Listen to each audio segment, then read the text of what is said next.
সন্ধ্যায় ঘরে বাতি জ্বালাতে হয়, এটা কি ইসলাম কি বলে?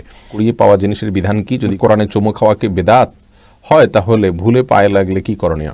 পুরুষের বিবাহ করা কি বাধ্যতামূলক? বিবাহ না করলে কি জাহান্নামে যাবে? রাতে দরজা জানালা খুলে ঘুমানো যাবে কিনা? হিল্লা বিয়া বলতে ইসলামে কিছু আছে কিনা? আমরা কি নাপাক পানি থেকে তৈরি, এটা কি সত্য? জান্নাত জাহান প্রশ্ন করেছেন, সন্ধ্যায় ঘরে বাতি জ্বালাতে হয়, এটা কি ইসলাম কি বলে? বাতি জ্বালাতে হয়, এটা খুব স্বাভাবিক একটি বিষয়। অন্ধকারে থাকতে তো ইসলাম বলে না, তবে শোয়ার সময় বাতি নেভানোর জন্য নবী সাল্লাল্লাহু আলাইহি ওয়াসাল্লাম নির্দেশ করেছেন এবং এটা সুন্নাহ, রাতের সুন্নাহর ভিতরে একটা হলো আপনার বাতি নিভিয়ে তারপরে শোয়া। তাওহীদুর রহমান জানতেছেন, কুড়িয়ে পাওয়া জিনিসের বিধান কি? যদি গরিব হন, নিজে খুব মূল্যবান জিনিস হলে অপেক্ষা করবেন, মালিককে খোঁজার চেষ্টা করবেন, ঘোষণা দিবেন। কোনোভাবে যদি খুঁজে না পাওয়া যায় তাহলে সেক্ষেত্রে দীর্ঘদিন পর্যন্ত খুঁজছেন কিন্তু মালিক পাওয়া যাচ্ছে না, আর পাওয়ার আশাও নেই, তাহলে নিজে গরিব হলে নিজে ভোগ করতে পারবেন, আর হলে অন্য কোনো কাউ দিতে পারবেন। আর যদি সাধারণ কিছু হয় যেটা মানুষ খুঁজে বেড়ায় না, একটা মেসেজ শলাকা, 1 টাকার কয়েন, এটা কেউ খুঁজতে যাবে না, এরকম হলে এটা নিজে ভোগ করতে পারবে, এটা হাদিস থেকে এটা বোঝা যায়।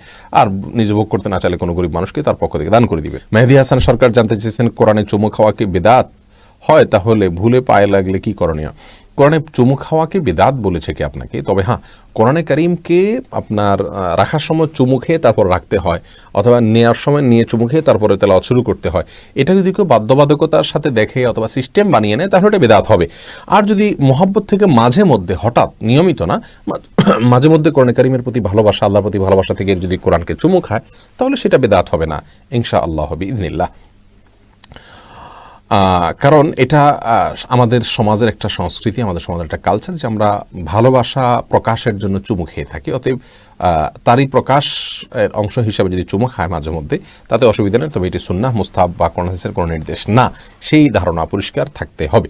এরপরে সাইফুল ইসলাম ভাই জানতে চেয়েছেন, একজন পুরুষের বিবাহ করা কি বাধ্যতামূলক? বিবাহ না করলে কি জাহান্নামে যাবে? না, বিবাহ করা ফরজ না সাধারণ অবস্থাতে। সাধারণ অবস্থাতে বিয়ে করা সুন্নাত, তবে যদি বিয়ে না করলে তিনি গুনাহে লিপ্ত হতে পারেন এরকম আশঙ্কা থাকে, আর বিয়ে করার সামর্থ্য তার থাকে, তাহলে সেই অবস্থায় তার জন্য বিয়ে করা ফরজ, না হলে তিনি গুনাহগার হবেন, কারণ বিয়ে না করলে তিনি গুনাহে লিপ্ত হয়ে যাচ্ছেন। যে কে তুলি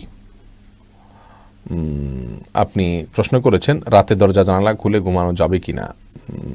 সরাসরি কোরআন হাদিসে নিষেধ আছে বলে আমার জানা নেই, তবে হ্যাঁ, দরজা বন্ধ করে নিষেধ, ঘুমানো নিষেধ, দরজা বন্ধ করতে বলা আছে।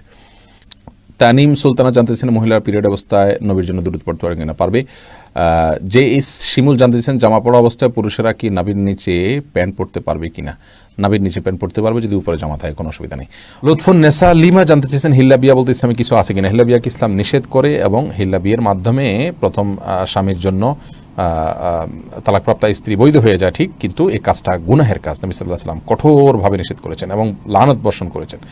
শহীদ আলম শর্মিন জানতে চাইছেন, আমরা কি নাপাক পানি থেকে তৈরি, এটা কি সত্য? আমরা যে পানি থেকে তৈরি হয়েছে সেই পানিকে আল্লাহ তাআলা খুবই তুচ্ছ পানি বলেছেন, সেটা নাপাক কিনা এটা নিয়ে ওলামাদের মধ্যে মত পার্থক্য রয়েছে। ইমাম আহমদ ইবনে হাম্বল রাহিমাহুল্লাহ এবং তার অনুসারীদের মতে এটা নাপাক না পাক। তারা বলেন যে নবীদেরকে সৃষ্টি করেছেন আল্লাহ, তার নাপাক কেন হতে পারে? তো আসলে কোনো উপাদান পরিবর্তিত হয়ে গেলে সেটা তো আর তার মূল বিধানটা থাকে না। যাই হোক, এটাকে আমাদের উলামা ইকরাম বা আবু হানিফা রাহিমাহুল্লাহ সহ অনেকে নাপাক বলেন। তো এটা নিয়ে মত পার্থক্য আছে, একাডেমিক মত পার্থক্য, ওই পানিটা পাক কি না পাক সেটা নিয়ে।